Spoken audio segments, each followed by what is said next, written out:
Service in Louisville has issued a severe thunderstorm warning for northwestern Crawford County in south central Indiana, Du Bois County in south central Indiana, Orange County in south central Indiana, until 7:30 p.m.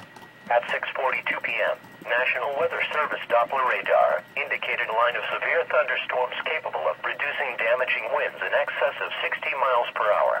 These storms were located along a line extending from 19 miles northwest of Bunce to 14 miles northwest of Portersville to 38 miles west of Millersport, moving southeast at 40 miles per hour. Severe thunderstorms will also impact Paoli, Jasper, Portersville, Scarlet and Bunce, Thales and Hiddleston, West Baden Springs and Prospect. Repeating, a severe thunderstorm warning has been issued until 7:30 p.m. for the following county: Du Bois County, Indiana.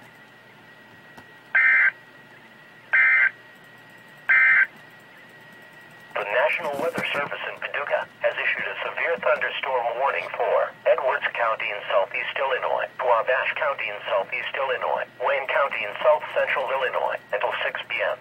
At 5:05 p.m., radar indicated a line of severe thunderstorms capable of producing quarter-size hail and damaging winds in excess of 60 miles per hour. These storms were located along